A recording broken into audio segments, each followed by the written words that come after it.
बिस्मिल्लाहिर्रहमानिर्रहीम। अस्सलाम वालेकुम student, welcome to my YouTube channel Medicology. और मैं आपका टीचर मोहम्मद हबीब अमीन। उम्मीद है आप सब खैरियत से होंगे। तो बच्चों, आज एक दूसरा टॉपिक स्टार्ट करना है। पिछली वीडियो में हमने स्टार्ट किया था किडनी प्रॉब्लम्स को, और एक किडनी प्रॉब्लम यानी जिसमें हमने यूरिनरी ट्रैक्ट इन्फेक्शन यूटीआई को डिस्कस किया था। आज हम दूसरे प्रॉब्लम की तरफ बढ़ रहे हैं, दैट इज किडनी स्टोन। सही है, जिसको हम नेफ्रोलिथियासिस भी कहते हैं। नेफ्रो का मतलब है, नेफ्रो का वर्ड जो है किडनी को रिप्रेजेंट कर रहा है। लिथियासिस का मतलब है फॉर्मेशन ऑफ स्टोन। सही है, लिथ का मतलब होता है लाइथो, या लिथ का मतलब ये होता है कि ये स्टोन को रिप्रेजेंट कर रहा है। लिथियासिस का मतलब है process of formation of stone, यानी having stone in your kidney is termed as nephrolithiasis. ठीक है भाई। अच्छा, इसमें हम पढ़ेंगे। देखो भाई, किडनी स्टोन होते क्या है? Urinary stones are hard crystalline mineral material that stick together to form a small pebble. यानी होते क्या है? क्रिस्टलाइन मिनरल्स होते हैं जो कि आपस में स्टिक हो जाते हैं और एक हार्ड मास फॉर्म कर लेते हैं, जिसको हम किडनी स्टोन कहते हैं। अब ये किडनी के किसी भी पार्ट में हो सकता है। मैंने यहाँ पे एक बहुत रफ सी डायग्राम बनाई है। सही है। जिसमें मैंने यहाँ पे 3 तरह के स्टोन्स को दिखाया है। एक स्टोन दिखाया है जो पेल्विक रीजन में मौजूद है, हम इसको कहते हैं रीनल पेल्विक स्टोन। सही है। और एक दिखाया है जो इसके कैलेक्स में मौजूद है। सही है। अ, आपको किडनी का स्ट्रक्चर समझाया था पिछली वीडियो में, जिसमें आपको पता होगा कि कैलेक्स क्या होते हैं। सही है, मेजर कैलेक्स, माइनर कैलेक्स समझाया था। तो अभी यहाँ पर उसको रिपीट करने की जरूरत नहीं है। अगर किसी भी कैलेक्सियल रीजन में ये स्टोन है तो कहलाएगा कैलेक्सियल स्टोन, और अगर मेन पेल्विक में है तो कहलाएगा रीनल पेल्विक स्टोन, और अगर पेल्विक से निकल के डक्ट में एंटर हो चुका है या एंटर हो रहा है तो ये कहलाएगा अपर यूरिट्रल स्टोन। और इसी तरह से अगर यूरिटर से निकल के ब्लैडर में चला गया तो वो ब्लैडर स्टोन कहलाता है। सही है, फॉर्मेशन स्टोन की यहीं पर होती है किडनी में। होता क्या है, सम टाइम किसी मिनरल की एबनॉर्मल डिपोजिशन, एबनॉर्मल एक्सेसिव होने की वजह से वो क्या होता है, उसकी क्रिस्टलाइन स्ट्रक्चर जो है किडनी में बनना शुरू हो जाती है। नॉर्मल, जैसे मैं आपको एग्जांपल देता हूँ। लेट सपोज के ब्लड में कैल्शियम का लेवल बढ़ गया। अच्छा, नॉर्मली होता है क्या है, ब्लड में जब कैल्शियम का लेवल बढ़ता है तो होता यह है कि वो बढ़ा हुआ कैल्शियम जो है बोन्स में डिपॉजिट हो जाता है। लेकिन due to some abnormal condition, due to some metabolic disorder, वो ब्लड का जो कैल्शियम है एक्सेसिव, जितनी रिक्वायरमेंट होती है उससे ज़्यादा जो कैल्शियम है वो बोन्स में स्टोर होने की जगह ब्लड में ही डिपॉजिट हुआ हुआ रहता है, और ये कंडीशन कहलाती है हाइपर कैल्सीमिया। हाइपर यानी अबव, कैल्सी यानी कैल्शियम, ईमिया यानी ब्लड। हाइपर कैल्सीमिया का मतलब है higher level of calcium in blood. अच्छा, तो होता क्या है, जब ब्लड में कैल्शियम का लेवल बढ़ा हुआ है तो क्या होगा, वो बोन में भी स्टोर नहीं हो रहा, तो ब्लड के पास एक ही रास्ता होता है कि उसको यूरिन के जरिए से निकाला जाए। अब जब यूरिन में जब जाएगा तो आपको पता है यूरिन में भी कुछ ना कुछ अमाउंट होता है मिनरल्स का। तो जब ज़्यादा से ज़्यादा कैल्शियम के लेवल को ब्लड एक्सक्रीट आउट करेगा तो यूरिन में भी कैल्शियम का लेवल बढ़ा हुआ ही आएगा। तो जब यूरिन में कैल्शियम का लेवल बढ़ा हुआ आएगा तो ये कहलाएगा हाइपर कैल्सीयूरिया। सही है। अगर ये कंडीशन परसिस्टेंट रहती है, और होता ये है कि कैल्शियम के साथ साथ ऑक्जेलेट का या ऑक्जेलिक एसिड का भी लेवल बढ़ जाता है। तो जब ऑक्जेलिक एसिड का या ऑक्जेलेट का लेवल यूरिन में बढ़ता है तो कहलाता है हाइपर ऑक्सल यूरिया। सही है। और हाइपर ऑक्सल यूरिया प्लस हाइपर कैल्सीयूरिया, ये दोनों मिलकर कैल्शियम ऑक्जेलेट का स्टोन फॉर्म कर लेते हैं किडनी के ऊपर। सही है, किडनी में। अच्छा, there are 5 types of stone in our kidney, जो कि हमारी किडनी में मेजर टाइप है। इसके अलावा और भी स्टोन्स हो सकते हैं, लेकिन जो मेजर टाइप है उनमें हमारे पास कैल्शियम ऑक्जिलेट है, जो कि सबसे ज़्यादा केसेस में कैल्शियम ऑक्जिलेट ही होता है। और कैल्शियम फॉस्फेट के स्टोन्स भी बनते हैं, मैग्नीशियम अमोनियम फॉस्फेट के स्टोन्स भी बनते हैं, यूरिक एसिड के स्टोन्स भी बनते हैं, सिस्टीन के भी स्टोन्स बनते हैं। ये वो 5 अलग अलग तरह के स्टोन्स हैं, सही, जो कि किडनी में फॉर्म हो जाते हैं। अच्छा, चाहे जैसा भी स्टोन हो, सिम्टम जो है तकरीबन जो है सब में सेम ही रहता है, पेन होना, वॉमिटिंग होना, ये सारी चीज़। सिर्फ फ़र्क ये आता है कि अगर कैल्शियम ऑक्जिलेट का स्टोन है तो एसिडिटी बढ़ जाती है। सही है, यूरिन में यूरिन का जो पीएच है वो एसिडिक हो जाता है। यूरिक एसिड का स्टोन है तो एसिडिक हो जाएगा। इसी तरह से अगर कैल्शियम फॉस्फेट का स्टोन है तो वो यूरिन का पीएच जो होगा वो थोड़ा सा अल्कलाइन हो जाएगा।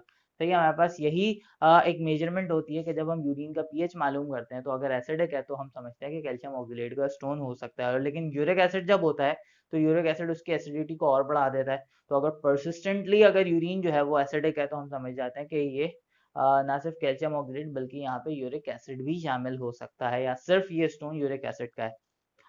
अगर पीएच लो है, एसिडिक की जगह अल्कलाइन पीएच है, तो हम समझते हैं कि कैल्शियम फॉस्फेट का स्टोन है। अच्छा, अब ये वजह क्या होती है इन स्टोन्स को जानने की?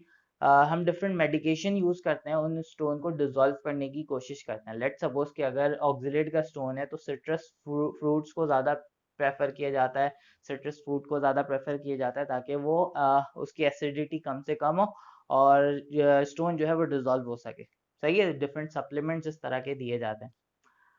अच्छा भाई, होता ये है कि समटाइम ऐसा होता है कि जो स्टोन होता है ना वो इतना छोटा हो सकता है कि सेंड ग्रेन जैसा है, और इतना बड़ा हो सकता है कि गोल्फ बॉल जितना बड़ा भी हो सकता है। सही है, डिपेंड करता है कि कितनी डिपोजिशन है, क्या है। इसके अलावा अगर हम देखते हैं तो जो नॉर्मली डायमीटर होता है स्टोन का वो तकरीबन 2 to 3 मिलीमीटर का होता है। इससे ज़्यादा भी हो सकता है, कम भी हो सकता है, लेकिन ये एक एवरेज है। अच्छा, जो स्टोन है उसका जो टेक्सचर हो सकता है वो स्मूथ भी हो सकता है और अनइवन भी हो सकता है। सही है। और इसके अलावा सम टाइम ऐसा भी होता है कि डिफरेंट टाइप्स के स्टोन आपस में बनते हैं और एक बड़ा और ब्रांच स्टोन बन जाता है जिसको हम कहते हैं स्टैगर्न स्टोन। सही है, जिसको हम स्टैगर्न स्टोन कह रहे होते हैं।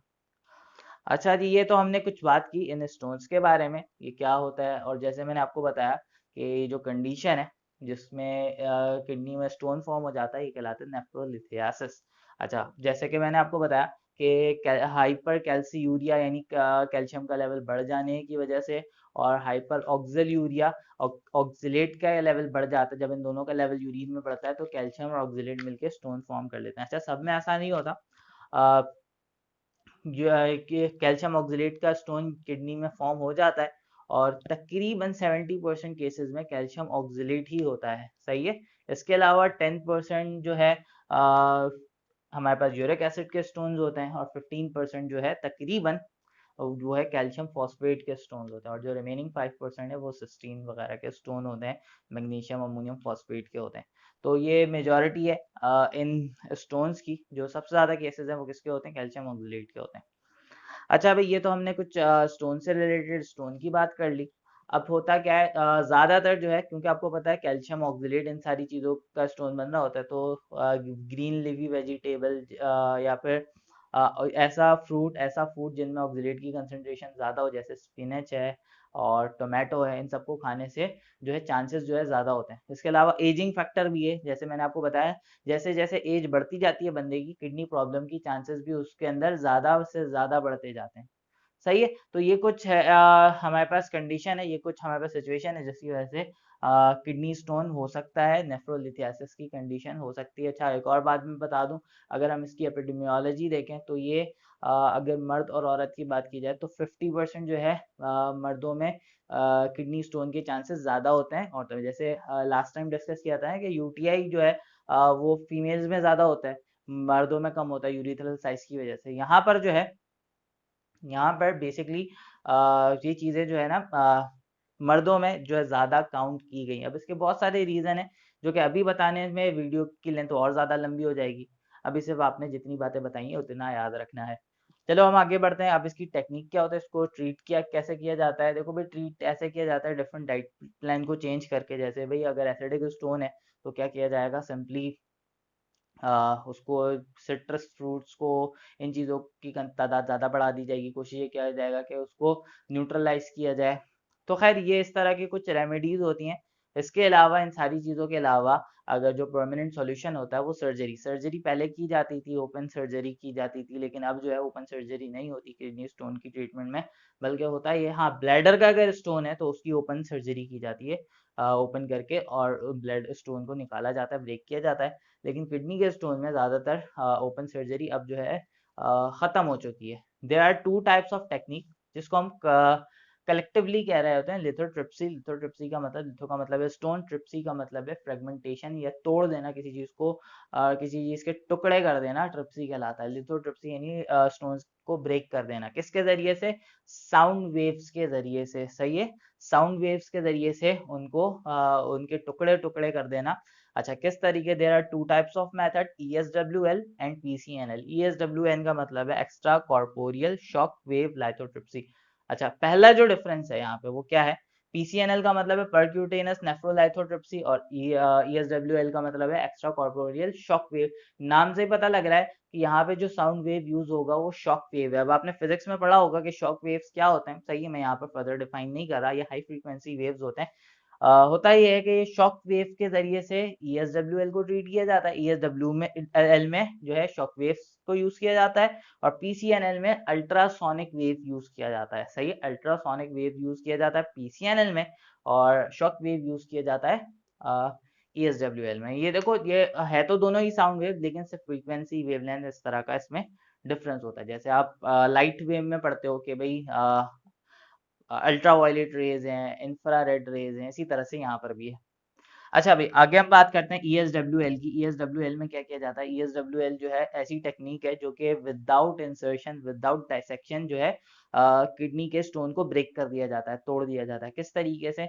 यहाँ पे ये होता है कि भाई पहले तो एक्सरेज के जरिए से उसको स्पॉट किया जाता है कि वो स्टोन एग्जैक्टली किस जगह पे है, कैलेक्सियल स्टोन है, पेल्विक स्टोन है, कहाँ पर है वो स्टोन। फिर उसके बाद क्या होता है, हमारे पास जो मशीन होती है वो कहलाती है लाइथोट्रिप्टर, जो कि शॉक वेव इमिट करती है। हम टारगेट करते हैं, और टारगेट करने के बाद उसी जगह पे शॉक वेव्स को पेनिट्रेट करते हैं, और क्या होता है, वो स्टोन जो होता है वो ब्रेक हो जाता है। वो स्टोन ब्रेक हो जाता है, और ब्रेक होने के बाद बॉडी से बाहर निकल जाता है, यानी यूरिन के जरिए से वो बाहर निकल जाता है। अच्छा, एक और बात मैं आपको बता दूं, लाजमी नहीं है कि स्टोन जब भी फॉर्म हो तो वो किडनी में ही रह जाए।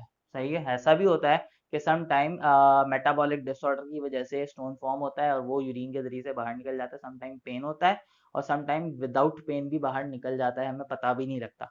लेकिन सम टाइम अगर स्टोन इतना बड़ा है कि वो यहाँ से नहीं निकल पा रहा, तो फिर ये कंडीशन नेफ्रोलिथियासिस की कहला रही होती है, यानी यहाँ पे ट्रीटमेंट की जरूरत है, वरना वैसे ट्रीटमेंट की जरूरत नहीं होती।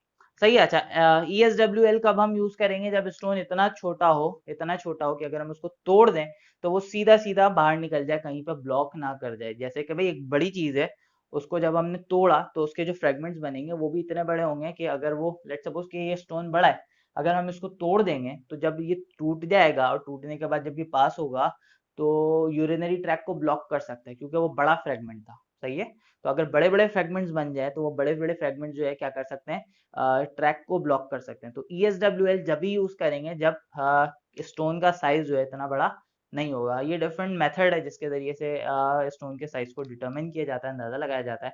तो स्टोन का साइज अगर बहुत बड़ा है तो हम ESWL यूज नहीं करेंगे। कब यूज करेंगे? जब स्टोन का साइज इतना छोटा है कि अगर हम उसको टुकड़ों में काट दें, कम से कम अगर उसके 2 टुकड़े भी कर दें तो वो आसानी से बाहर निकल जाए, कहीं पे फंस ना जाए, सही, कोई ब्लॉकेज ना हो जाए, तो हम क्या यूज कर रहे हैं? ESWL। अच्छा, लेकिन अगर स्टोन बड़ा है, स्टोन का साइज इतना बड़ा है कि अब हम उसको ESWL के जरिए से नहीं तोड़ सकते, तो हम क्या यूज करते हैं? PCNL यानी परक्यूटेनियस नेफ्रोलाइथोट्रिप्सी। यहाँ पे क्या किया जाता है? यहाँ पे एक पाथ बनाया जाता है स्किन पे। हमें पता होता है कि भाई किडनी का रीजन क्या है, हम क्या करते हैं, एक पाथवे बनाते हैं, हम एक ट्यूब इंजेक्ट करते हैं, यानी मैं एक पिक्चर लगा रहा हूँ यहाँ पे, आप उसमें से देख के आपको अंदाजा हो सकता है क्या किया जाता है। स्किन में एक छेद बना के, आसान अल्फाज में, कि एक रास्ता बना के उस ट्यूब को किडनी तक पहुंचाया जाता है। सही है, लेट्स सपोज कि ये स्किन है, दिस वन इज स्किन, और यहाँ पर है किडनी। सही है, ये है किडनी। अच्छा, अब क्या किया जाएगा? यहाँ पर एक पाइप इंजेक्ट की जाएगी, यूं, लाइक दिस। सही है, मैं ये बहुत इमेजिनरी बात कर रहा हूँ ताकि आपको सिर्फ बात समझ में आ जाए मेरी। सही है, ये पाइप इंजेक्ट किया गया है यहाँ पे, ताकि ये पाइप जो है किडनी स्टोन तक पहुंचा जाए। ये पाइप लग गया, अब एक रास्ता बन गया इस स्टोन तक पहुंचने का, एक सुड़ंग बना ली गई है। सही है, कि यहाँ से यहाँ तक पहुंचा जाए। अब यहाँ पर जो है एक स्कोपिक मशीन इंजेक्ट की जाती है। सही है, यानी यहाँ पर एक रॉड, एक पाइप लाइक कुछ मटेरियल इस पाइप में से इंजेक्ट किया जाएगा, ताकि उस उस स्टोन को देखा जा सके। बाहर जो है माइक्रोस्कोप या दूरबीन जैसी कोई चीज लगी होती है जिसके जरिए से उस स्टोन को देखा जाता है। सही, अब जो ऑपरेटर है, जो सर्जन है, वो क्या करेगा, वो उस स्टोन को देखेगा कि आखिर है किस जगह पे। देखने के बाद क्या करेगा, यहाँ पर हमारे पास वेव इमिटर होगा जो कि यहीं से उस जब उसको टारगेट कर लिया जाएगा, जब उसको देख लिया जाएगा, तो यहाँ से अल्ट्रासोनिक वेव के जरिए से उसको तोड़ा जाएगा। सही है, तोड़ दिया जाएगा इस स्टोन को अल्ट्रासोनिक वेव के जरिए से। यानी यहाँ पर एक रॉड आएगी, आ गई है फॉर उसको देखने के लिए, दूसरी रॉड आई है उसको तोड़ने के लिए। अच्छा, ये जो पाइप होते हैं ना, उस किडनी स्टोन के बिल्कुल करीब होता है। जब वो स्टोन ब्रेक हो जाएगा तो अब क्या किया जाएगा, अब जब उस वो स्टोन कम्प्लीटली ब्रेक हो चुका है तो हम क्या करते हैं, उस स्टोन को सक करते हैं। या तो यहाँ पे बाहर सकड़ लगाया हुआ होता है, यहाँ से प्रेशर करते हैं कि वो स्टोन जो है यहाँ से निकल आए। या फिर हम क्या करते हैं, यहाँ पर एक और मशीन जो है, एक और पाइप लाइक सब्सटेंस, एक और होल्डर इंजेक्ट करते हैं। ये होल्डर जाके उस स्टोन के साथ स्टिक करता है, हम इसको खींच के निकाल लेते हैं। फिर उसके बाद फिर इसको अंदर भेजेंगे और फिर वो स्टोन के साथ स्टिक करेगा, फिर खींच के निकाल लेंगे। समझ में आ रही बात? यानी ये क्या करेगा, इसके पास यूं लेट सपोज कि ये स्टोन ब्रेक हो चुका, ये होल्डर हमने भेजा, होल्डर क्या करेगा, इसको पकड़ेगा, निकाल लेगा, फिर जाएगा, फिर निकाल लेगा, फिर जाएगा, फिर निकाल लेगा, फिर जाएगा, फिर निकाल लेगा। तो इस तरीके से जो है पूरा स्टोन के जो फ्रेगमेंट्स होते हैं वो निकल जाते हैं, और जो छोटे छोटे बच जाते हैं वो यूरिन के जरिए से पास आउट हो जाते हैं। तो हम कोशिश ये करते हैं कि उसके बड़े बड़े फ्रेगमेंट्स को निकाला जाए, स्कोप के जरिए से देखकर उसके बड़े बड़े फ्रेगमेंट्स को निकाल लिया जाए और उसको इस तरीके से मैनेज किया जाए। तो स्टूडेंट, ये थी आज की कहानी जिसमें हमने डिस्कस किया नेफ्रोलिथियासिस यानी किडनी स्टोन को। अब इंशाल्लाह अगली वीडियो में इससे आगे के टॉपिक को डिस्कस करेंगे। तो होपफुली आज का लेक्चर आपको समझ में आया है, और अगर समझ में आया तो चैनल को ज़रूर सब्सक्राइब करो, दोस्तों के साथ शेयर करो, वीडियो को लाइक करो और कमेंट करके ज़रूर बताओ। Thank you so much. अल्लाह हाफिज़।